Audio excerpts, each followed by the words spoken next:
I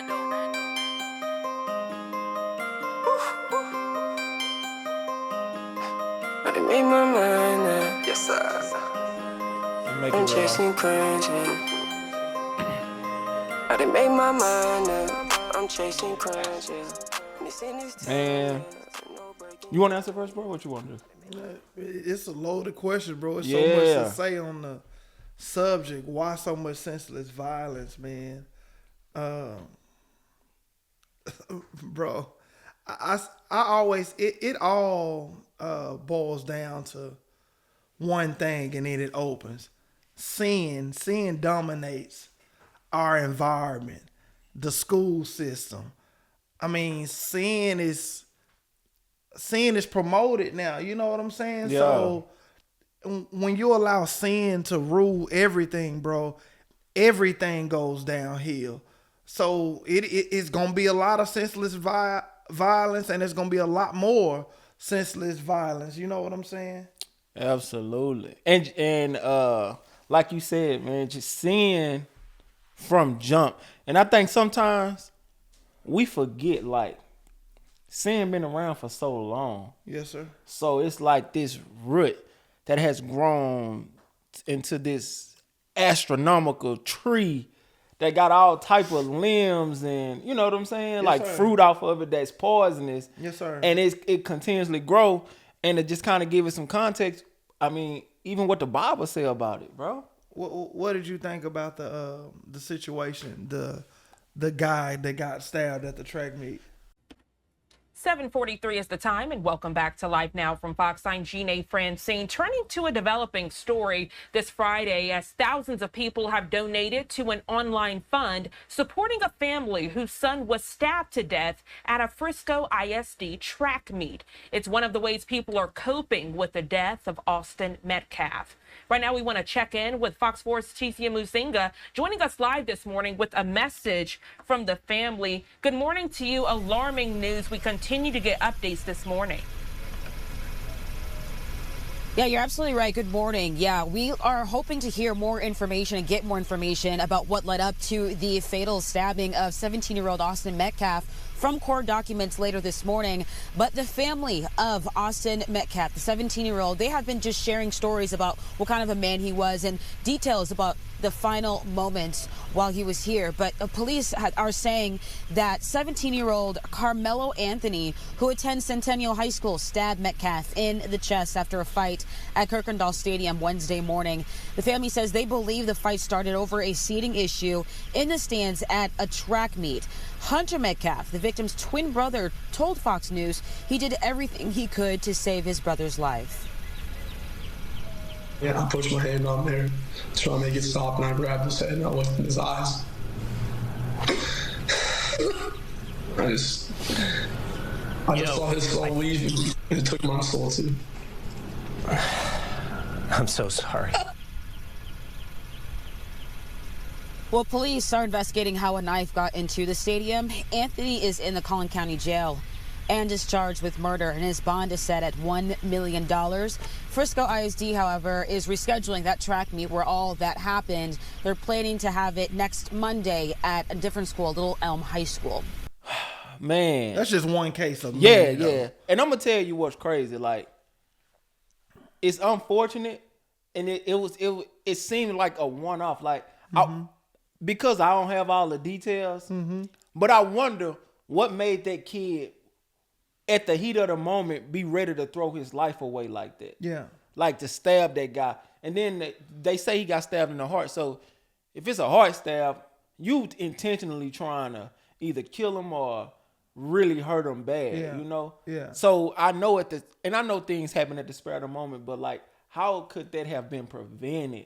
You know what I'm saying? Yes, sir. And one thing come to mind though, and being in school before, bro, like, you influenced by the people around you. Absolutely. Right? Absolutely. So I wonder, was there some instigating going on around? Like, oh, he said this and he said that. You hardly ever have somebody say, bro, it ain't worth it, man. Let's just go.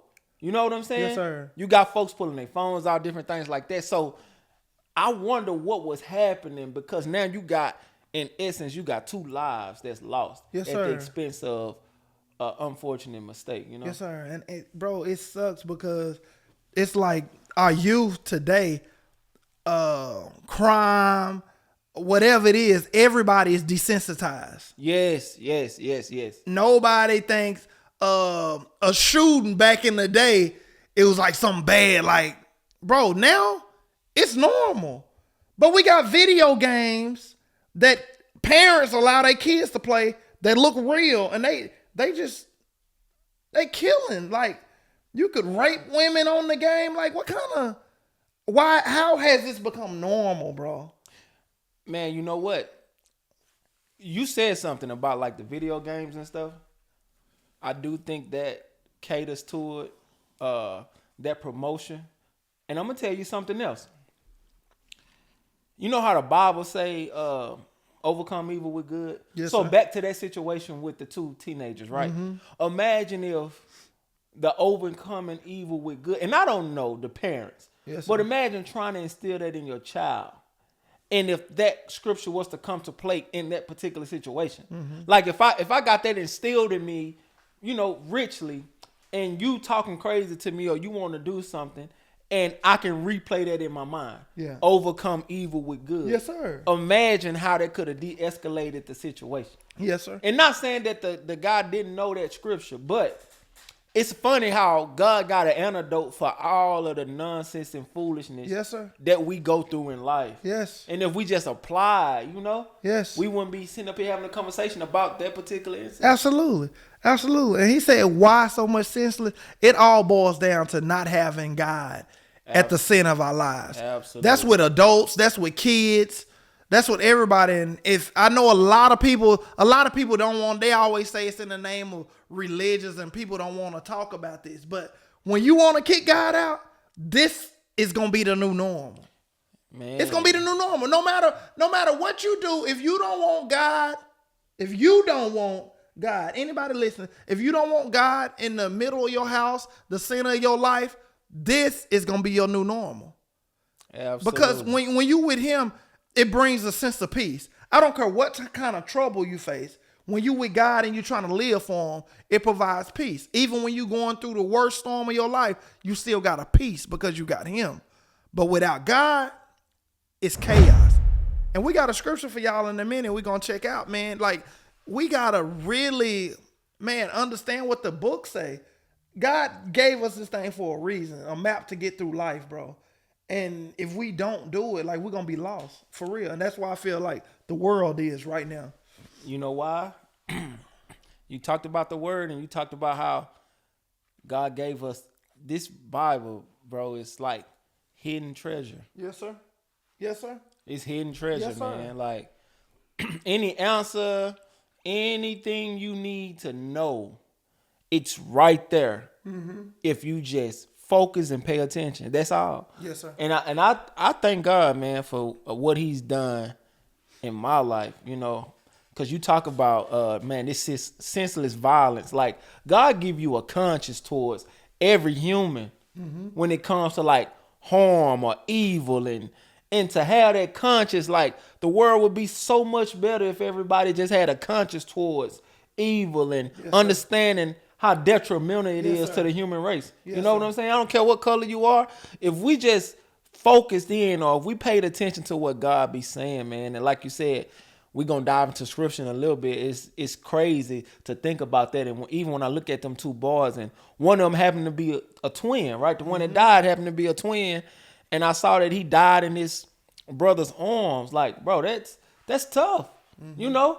But we not being there, not really understanding how it went down. And when I see all of these youngsters with these switches and Glocks, and you know what I thought I was thinking about?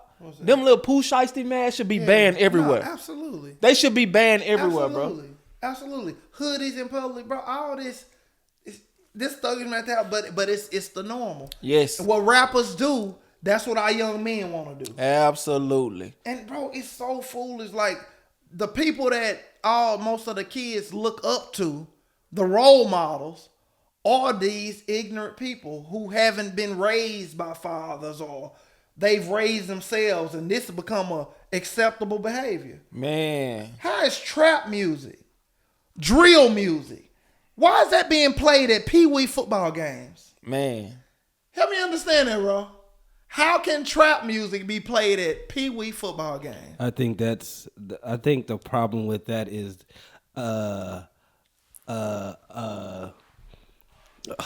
what's the word? I'm trying to figure out the word. Is negligent? Is negligent? Is negligent and is reckless. Absolutely. Because why it's reckless and why it's so reckless is because the parents know what this music says, but they enjoy it themselves so much they allow the kids to enjoy it with them. In the name of entertainment. In the name of entertainment. For sure. Right? And they don't understand that moving forward, how that music is going to imprint on that child's mind. Mm-hmm. Because it's like, oh, he's talking about bing, bang, shoot 'em up, whatever. So then when he gets of age, he thinks the cool thing to do is look hard and try to shoot somebody. Yeah. Sorry to say it, but take Chris Brown for an example. Came from Virginia, good mom, good family, right? Moves to LA, and all of a sudden he gets involved and around that culture that's about gang violence, and all of a sudden he's a blood. But you see how that works? Like it's the reason why it relates to the music is because the music is the issue that pushes that. Absolutely. And I honestly feel like it's not enough people standing up against it. Yes. It's okay in the eyes of too many people.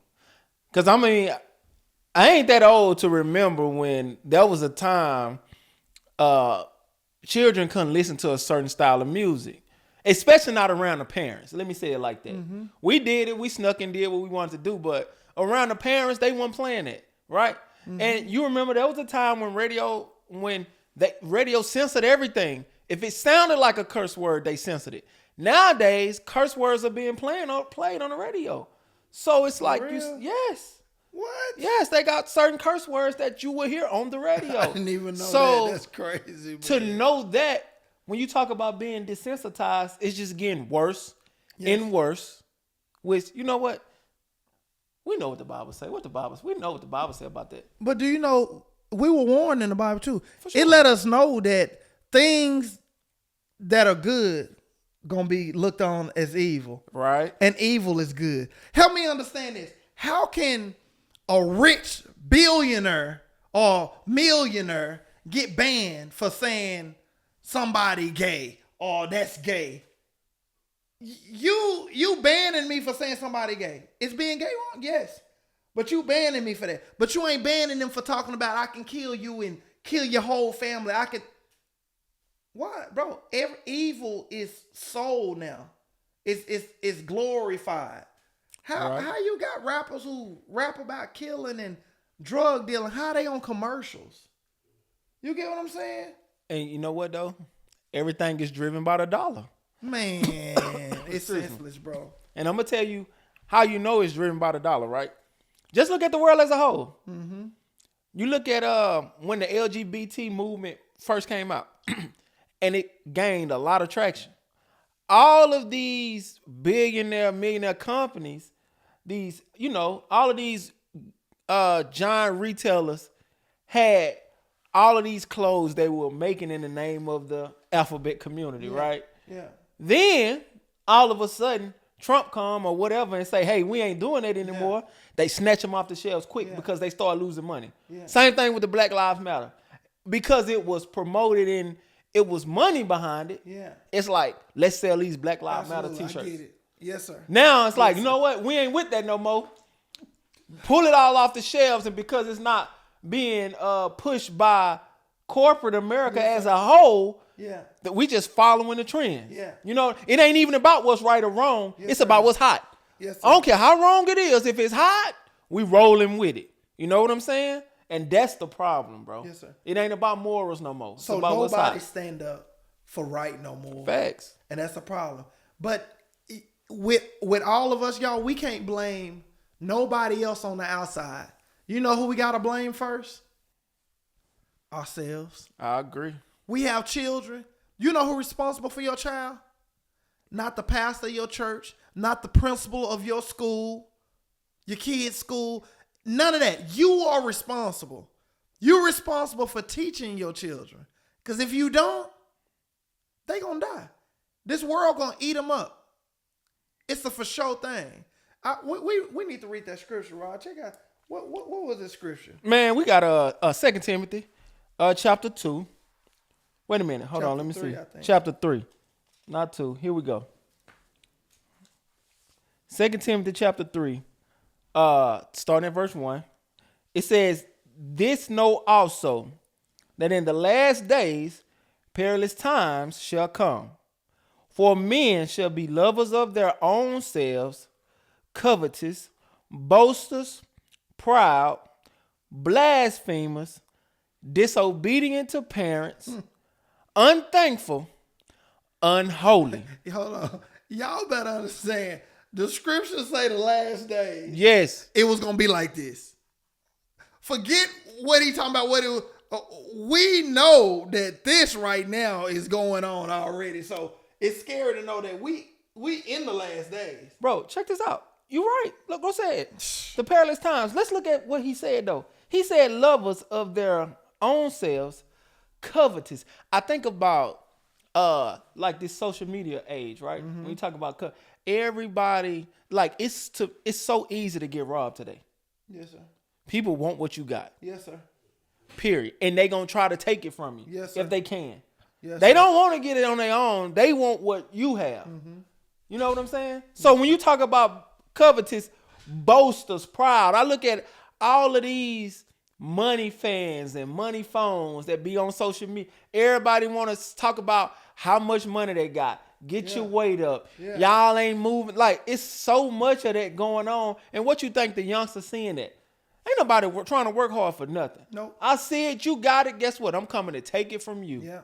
So when I read that, bro, lovers of their own selves, covetous, boasters, proud.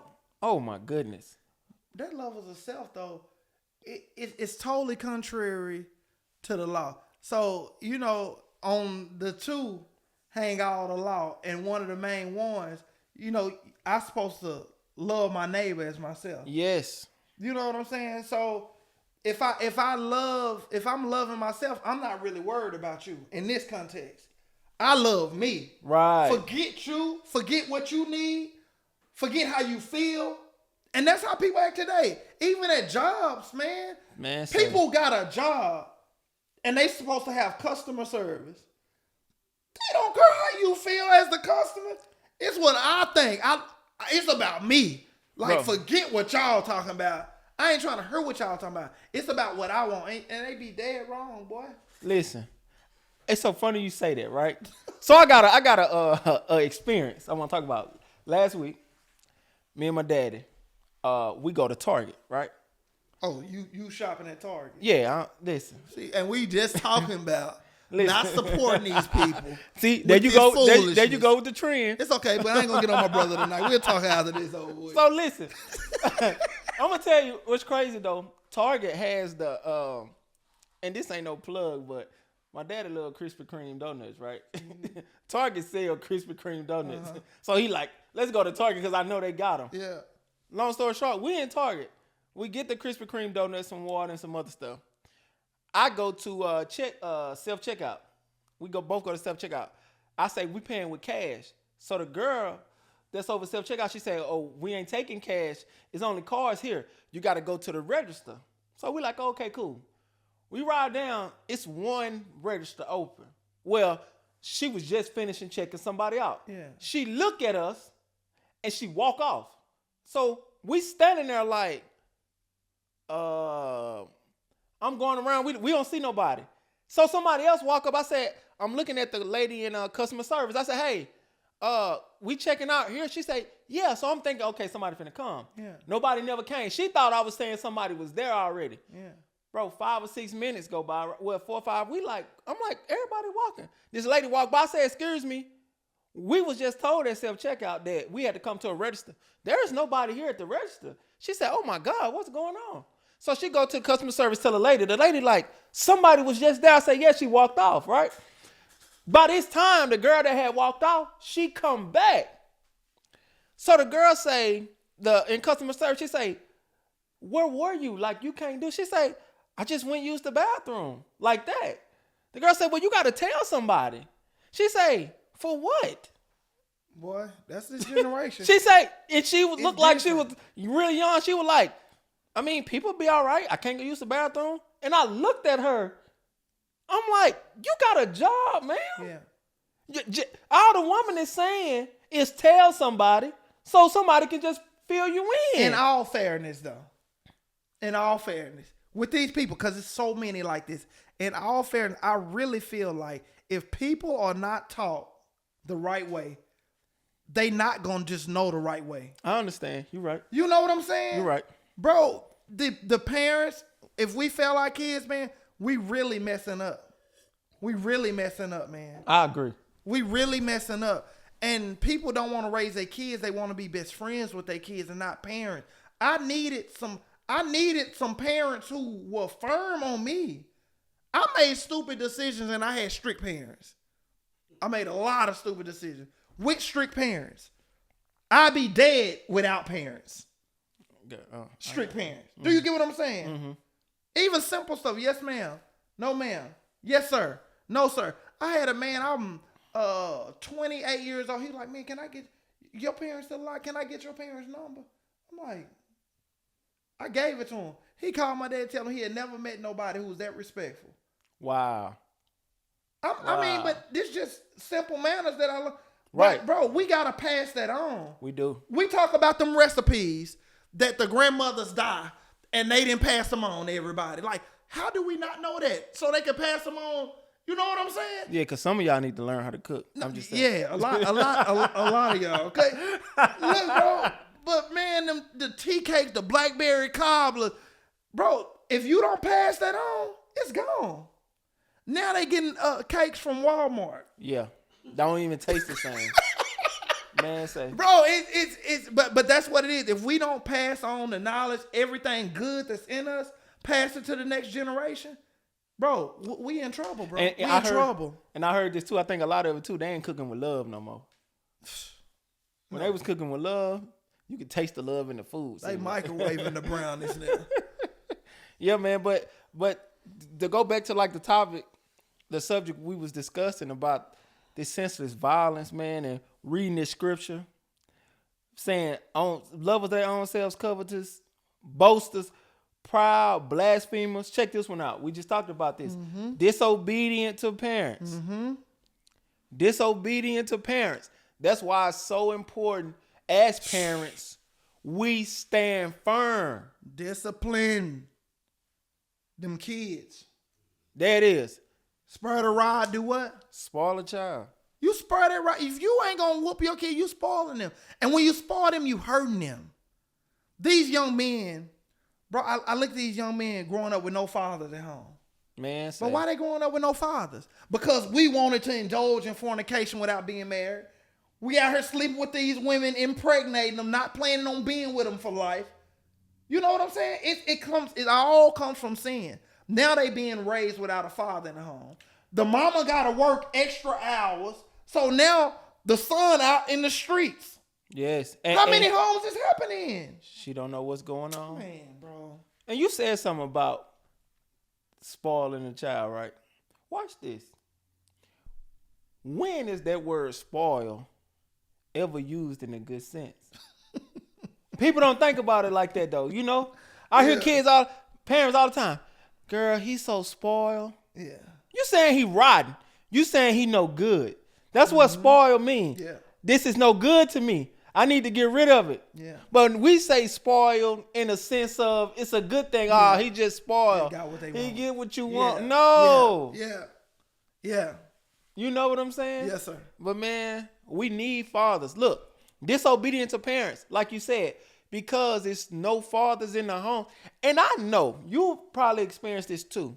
It's something about a daddy being in the home for sure, where his voice carry weight. Absolutely. A lot further than the mother does. Yes, sir. You know what I'm saying? Yes, sir. It's I don't know if it's the bravado, I don't know what it is, but The daddy can say something. It's different. I told you I had a situation with my boys, man.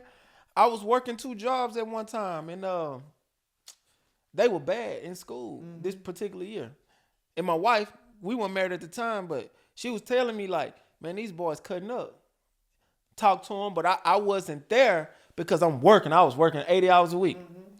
And make a long story short, they finished that school year, was cutting up. So the next year, I quit one of the jobs I was working. I said, don't worry about it. I'm going to be here this time. I said, we ain't having it this school year. So sure enough, one day, the first day, second day he went to school, he got in trouble.